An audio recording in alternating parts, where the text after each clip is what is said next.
The sun hung low over the canopy, casting gold light across the dirt road that sliced through the tropical forest. Dense greenery rustled with the breath of the wind, and cicadas sang their eternal song. Lena adjusted the straps of her red dress and rolled her suitcase along the dusty path, sweat glistening on her brow. She was headed to the eco-resort where she'd been offered a temporary photography residency. The opportunity was a dream: solitude, nature, and a generous stipend to capture the untouched beauty of this remote corner of the world. Her ride was late, and with no signal on her phone, Lena had begun walking the remaining mile when the white patrol SUV pulled up beside her. The officer inside leaned over and gestured for her to stop. "Miss, are you lost? This area is restricted, unless you have clearance." His voice was firm, not unfriendly.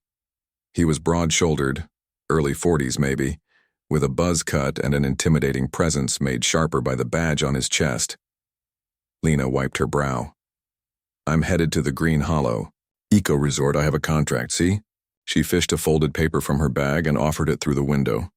The officer took the paper without a word, eyes scanning it with exaggerated slowness. "You're pretty far from the resort. Mind if I give you a lift?" Something about his tone made her hesitate. Still, the walk was long and the sun was dipping fast. "Sure," she said. "Thanks." He exited the vehicle to help with her suitcase, his movements deliberate. She noticed how his eyes lingered, just a second too long, as she bent to grab her bag. Still, she climbed into the front seat, trying to shake off her unease. They drove, in silence for several minutes. The road twisted deeper into the jungle and Lena began to realize they weren't heading in the direction she'd been walking. Officer, is this the right way?" He didn't look at her. "Shortcut, less bumpy." The tension in her spine tightened. "Okay, but I'd like to call the resort. They're probably wondering where I am. No signal out here. You'll get bars. Near the cliffs." She swallowed hard. The dense forest seemed to close in around them. He stopped the SUV suddenly beside a wide clearing. Palm trees framed the horizon, and a distant waterfall whispered in the air. "Step out of the vehicle." "Why?" "Just need to verify your identity. Standard procedure." "You already saw my paperwork." His eyes narrowed. "Out. Now." Her fingers fumbled with the seatbelt. She opened the door and stepped out slowly, her heart pounding. He followed, closing the door with a loud thud. "Hands on the hood." She froze. "What are you doing?" "You're acting suspicious. Don't make this harder than it needs to be." 1,000 thoughts raced through her mind. Something was very wrong. "This isn't protocol," she said, voice shaking. "I want to speak to someone at the resort." He stepped closer. "You don't make the rules out here." Lena backed away, but he reached for her arm. She twisted, heart slamming in her chest, and broke into a run. Barefoot now, her heels abandoned in the dirt. Branches tore at her dress, the jungle swallowing her whole. Behind her, she could hear his boots crashing through the undergrowth. She didn't know this terrain, but she had to get away. She had to survive. Lena's breath came in ragged gasps as she pushed through tangled vines and low-hanging branches. Her bare feet bled with every step, roots and stones clawing at her skin. She didn't dare stop. Behind her, the sound of the officer's pursuit grew louder, branches breaking, boots pounding. Her mind raced. Who was he? Why target her? The resort was supposed to be a haven, not a trap. She broke into a small clearing, sunlight slicing through the canopy above. A fallen tree offered a momentary barrier. She dove behind it, pressing her body into the earth, her chest heaving. Silence fell. Just the humming of insects and the roar of the waterfall in the distance, then footsteps, slower now, calculating. "You're making this worse for yourself," the officer called out. His voice was calm, too calm. "Come back, and no one has to get hurt." Lena clenched her jaw, eyes darting. Then she saw it, a glint of metal. A small motion sensor camera perched among the trees, camouflaged. Her heart surged with cautious hope. She remembered reading that the resort monitored its borders to protect wildlife. She rose slowly, knees shaking, and ran toward the camera. If it was recording, someone would know. Suddenly, she was yanked backward by her hair. A scream tore from her throat as she hit the ground, dirt grinding into her skin. "Didn't I say stop running?" the officer growled, towering over her. She kicked, catching his shin. He cursed and stumbled. She scrambled up, grabbing a thick branch nearby. As he lunged, she swung with all her strength. It connected with a sickening crack against his shoulder. He fell to one knee, but his grip caught her ankle. They both went down hard. "You think anyone cares what happens out here?" he spat. Lena twisted in his grasp, adrenaline fueling her. "Someone's watching. You're not as invisible as you think." His grip loosened for a second. Just enough. She broke free, bolting again, this time toward the faint dirt path she spotted through the trees.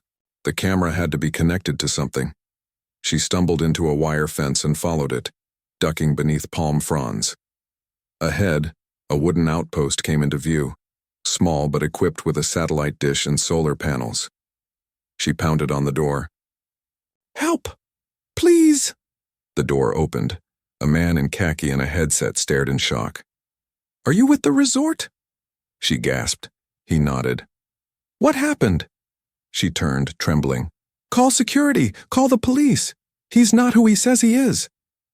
The technician inside the outpost sprang into action, guiding Lena to a chair as he reached for the radio. She clutched her scraped arms and watched him through wide, tear-filled eyes. "This is Station Echo 4 to base," he said urgently. "We've got a guest in distress. Possible impersonator in uniform. Need security now. Over." "Copy that, Echo 4, the radio crackled. "Hold position. Back up en route. ETA 10 minutes. Lena exhaled shakily, her body slumped in relief. But she knew it wasn't over. "There are surveillance cameras on the perimeter, right?" she asked. The technician nodded. "You passed one at the north bend. They auto-record. I can pull it up." He tapped rapidly at his keyboard, calling up feeds from earlier. Lena leaned in. Her heart leapt when she saw herself running, the officer chasing behind. The footage showed everything: the aggression, the struggle, her escape. "We have him," she whispered. The technician stared at the screen. "He's not with local law enforcement. His badge number doesn't match any registry." Before she could reply, a low hum filled the room. A black SUV rolled into view outside the window. Resort security moving fast. 3 uniformed officers jumped out. Lena ran to meet them, pointing back into the jungle. "He's still out there, armed, dangerous. I think he was trying to abduct me." The lead officer nodded. "We've been tracking someone suspicious impersonating an officer. You're lucky you made it here." Lena turned to the technician. "Save all the footage, make copies. We need to make sure he doesn't get away with this." He nodded grimly. "Already done. It's uploading to our central server now." As the security team disappeared into the jungle, Lena sat on the porch, knees tucked under her chin. She could still feel his hand on her arm, the fury in his voice. But beneath the fear, something else stirred: resolve. She wasn't just going to escape, she was going to expose him. The humid air pressed heavily over the small coastal town, where the scent of salt and blooming frangipani mingled beneath the relentless sun. As the golden light filtered through dense palm fronds, a crowd quietly gathered near the edge of the village road, a place that moments ago had been nothing more than a stretch of dirt and wildflowers. Lena stood among them, her hands trembling slightly, but her gaze steady. The red dress she had worn earlier was now stained with dust and sweat, but it clung stubbornly to her resilience. Her voice, once shaky with fear, was growing firm as she recounted the harrowing moments by the roadside. "The officer," she began, "he didn't just want to check my ID. When I told him I had nothing illegal, his eyes changed. They weren't looking at me as a citizen, but as someone to control, to break." Whispers rippled through the crowd, a mixture of sympathy and anger brewing beneath their hushed tones. Nearby, hidden behind a thick cluster of hibiscus bushes, Marisol held her phone tightly. The recording app had been running since she noticed. The confrontation, capturing every word, every movement of the officer's aggressive approach. Marisol had never imagined she'd be the one risking so much by documenting such an event. But she knew justice needed more than Lena's voice alone. Then a sharp cough broke the quiet tension. A man stepped forward, a fisherman named Ramon, his skin weathered by years under the sun but his eyes clear and determined. "I saw what happened," Ramon said, his voice calm but carrying an unmistakable authority. The officer pushed her, tried to grab her arm. "I was on my boat just across the shore, and when I saw the struggle, I grabbed my binoculars. If this goes to court, I can testify." Others began to nod, emboldened by Ramon's courage. Soon more people came forward, shopkeepers, farmers, even tourists who had witnessed fragments of the encounter from a distance. Each statement added weight to Lena's account, their collective voices painting a portrait of the officer's abuse of power. Back at the police station, things were unraveling fast. Officer Mendez, once confident in his unchecked authority, now sat in a cramped interrogation room, the silence of the empty building suffocating him.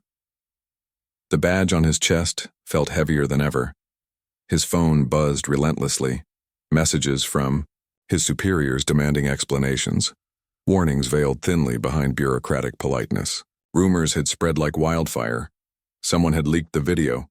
The local media were already sniffing around, and a few townspeople had begun gathering outside the station, chanting for accountability. Mendez's mind raced.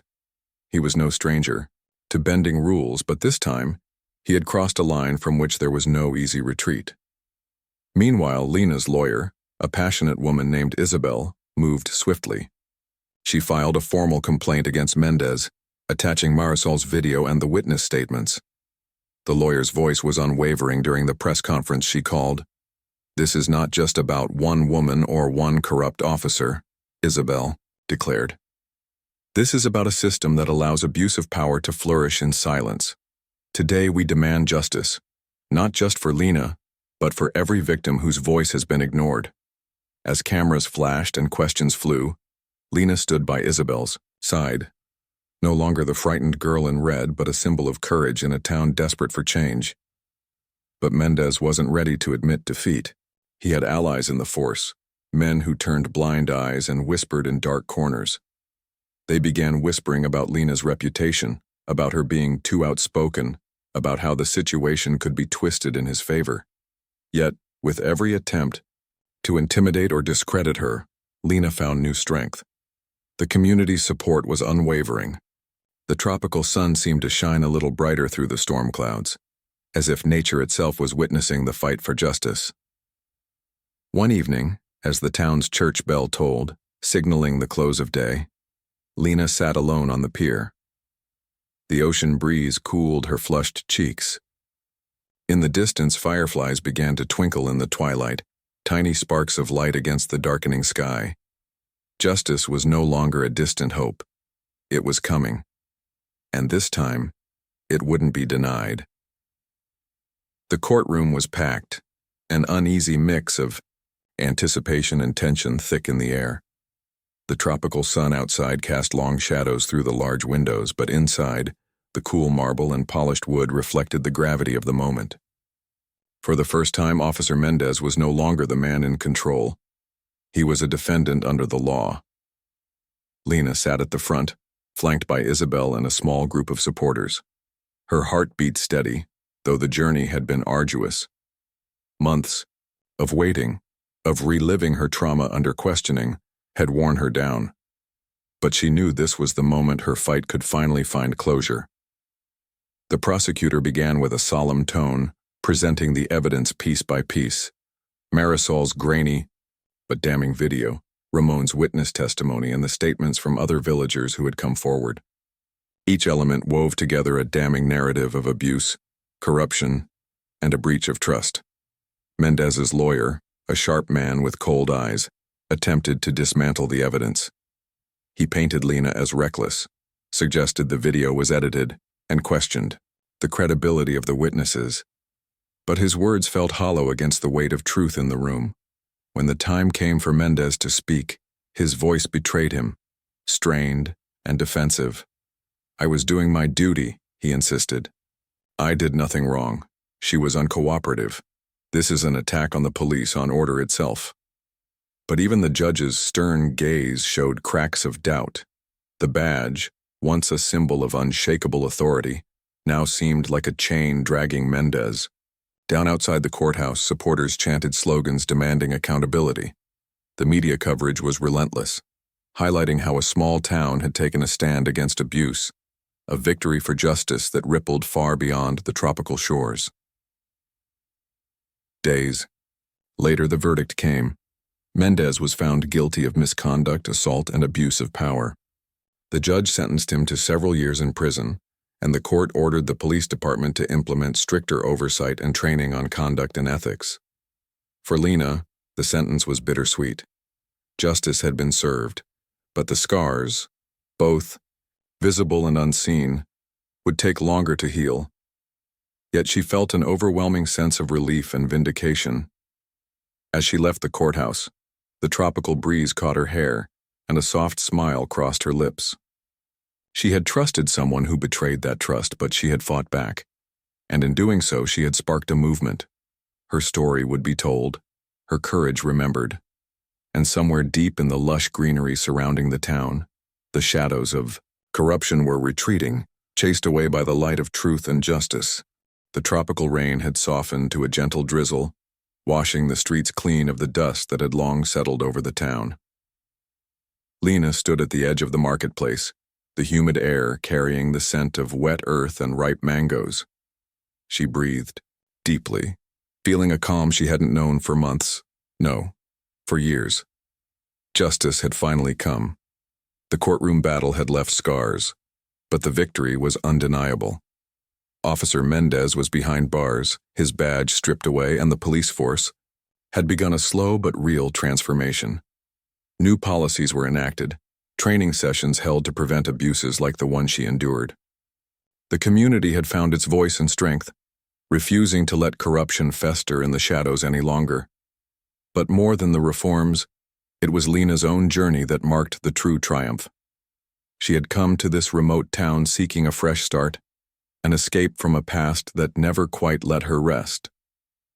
The red dress she wore that day was meant to be a symbol of freedom, bright, bold, unashamed, and though her encounter with Mendez nearly shattered her, it had also sparked something deeper inside her, a fire to stand tall, to fight back, to reclaim her power. As she looked out over the village, familiar faces greeted her with warm smiles and nods of respect. Marisol, who had risked everything to record that first confrontation, waved from the cafe's porch. Ramon was nearby, unloading his catch, his eyes twinkling with quiet pride. The people had rallied around her not just as a victim, but as a beacon of hope. Lena's phone buzzed softly in her hand. It was Isabel, her lawyer, checking in. "How are you holding up?" Isabel's voice was gentle but curious. "I'm okay," Lena replied honestly. "Stronger than I thought I'd be. I'm ready to move forward." Isabel's smile was clear even through the phone. "You should be proud. You changed lives. Not just here, but everywhere people hear your story." Lena looked down at her red dress, the fabric still vibrant despite the wear. "I never wanted to be a symbol," she said quietly. "I just wanted to be heard." "You've done more than that. You've made sure others will be heard too." The words settled inside her like sunlight breaking through clouds. That evening, the town gathered for a community ceremony by the shore. Lanterns were hung from the palm trees, their warm glow flickering against the deepening blue of the sky. Children ran barefoot along the sand, laughter spilling into the night. Elders shared stories of resilience, of battles fought and won. Lena stepped forward to speak, her voice steady as the ocean tide. "We came together because we refused to." "Be silent," she said. "Because no one should live in fear of those sworn to protect them. Today we honor the truth, and the courage it took to stand for it." A wave of applause rose around her, the sound blending with the gentle crash of the surf. As the ceremony ended, Lena felt a hand on her shoulder. She turned to see the town's new police chief, a young woman named Anna, someone who had promised real change and accountability. "Thank you for your bravery," Anna said softly. "You've helped us build something better." Lena nodded, hope sparkling in her eyes. Justice wasn't just a verdict or a sentence. It was the beginning of healing, the rekindling of trust, the power to rewrite a story once darkened by fear. And, as the stars emerged overhead, painting the sky with endless possibilities, Lena knew that while she had trusted and been betrayed, her spirit remained unbroken. She had fought. She had won. She was free.